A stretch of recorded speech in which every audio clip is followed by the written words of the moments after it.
Fitnah di media sosial sudah menjadi satu fenomena sehinggakan ramai pihak-pihak yang telah dijatuhkan reputasi kerana berita ini tidak benar dan berunsur fitnah telah disebarkan.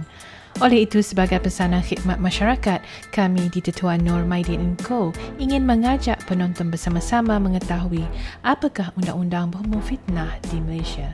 Pengguna sosial media di Malaysia termasuk selebriti dan influencer kadang-kadang lupa bahawa segala patah perkataan mereka dalam sosial media boleh jatuh dalam kategori fitnah sekiranya beberapa elemen fitnah dipenuhi. Apakah yang dimaksudkan dengan fitnah?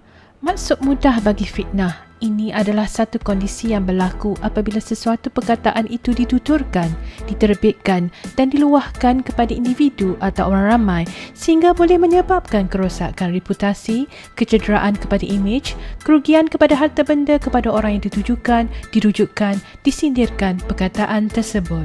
Maka itu adalah fitnah. Terdapat dua kategori fitnah di dalam undang-undang.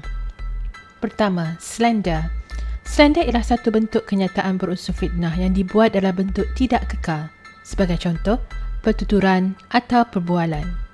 Yang kedua, libel, iaitu satu bentuk kenyataan berunsur fitnah yang dibuat dalam bentuk kekal.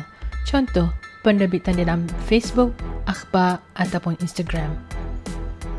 Mari kita lihat pula apakah undang-undang terpakai di Malaysia.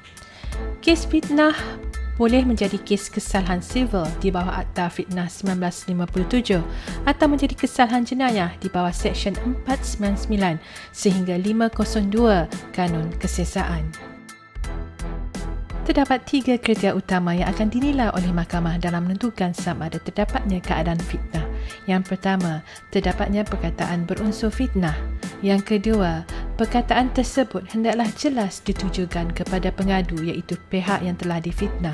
Dan yang ketiga, kenyataan berunsur fitnah itu disampaikan kepada pihak ketiga sama ada individu ataupun orang awam. Bagaimanakah cara untuk kita mengetahui sama ada perkataan-perkataan yang kita terbitkan atau tulis itu adalah berunsur fitnah? Secara ringkasnya, sekiranya perkataan yang kita terbitkan, tuturkan itu menjatuhkan reputasi seseorang di mata khayalak umum, maka itu adalah fitnah.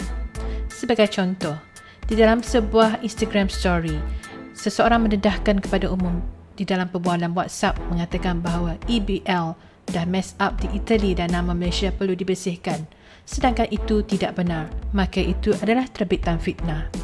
Yang kedua, sekiranya menyatakan dalam Facebook sokongan terhadap perkataan berunsur fitnah terhadap ABL bagi menguatkan fitnah tersebut sedangkan ia tidak benar, itu adalah fitnah.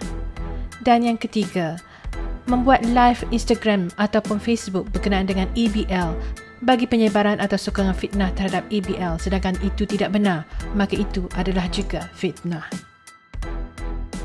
Apabila seseorang individu telah dikenakan saman terhadap tindakan fitnah, terdapat beberapa pembelaan seperti berikut. Yang pertama, justifikasi.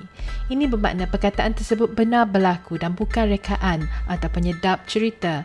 Sebagai contoh, ABL tadi telah ditangkap di Itali dan pendedahan berkenaan tangkapan itu didedahkan di dalam Instagram story. Maka itu adalah justifikasi kerana itu adalah benar. Yang kedua, komen yang adil. Perkataan dibuat atas isu kepentingan awam seperti komen berkenaan peranan PBT ketika pandemik. Yang ketiga, keistimewaan penuh. Sebagai contoh, wartawan melaporkan kes berkenaan prosiding mahkamah dan membuat ulasan tetapi bukan berdasarkan andaian. Yang keempat, keistimewaan layak. Sebagai contoh, seorang bekas pekerja sebuah kilang mendedahkan tindakan kilang tersebut melanggar SOP COVID-19 sehingga menyebabkan beribu pekerja dijangkiti dan ada yang meninggal dunia. Maka itu adalah pembelaan terhadap keistimewaan layak. Namun ingat, ini semua perlu dibuktikan dengan sangat jelas dan tepat. Terdapat banyak faktor yang dinilai oleh mahkamah dalam menentukan pampasan kepada pengadu atau pihak yang terkesan. Yang pertama, reputasi pengadu. Adakah pengadu seorang selebriti atau sekadar pengguna Facebook biasa sahaja? Lagi besar nama pengadu, lagi tinggilah pampasan. Yang kedua, sejauh manakah kecederaan yang dialami akibat fitnah tersebut terjejas ke atas pengadu? Yang ketiga, adakah unsur-unsur malis iaitu khianat dan dengki di dalam fitnah tersebut? Yang keempat, adakah permohonan maaf daripada pelaku fitnah? Ini semua akan dinilai oleh mahkamah dalam menentukan papasan kepada pihak pengadu. Berhati-hatilah ketika melakukan posting di media sosial anda.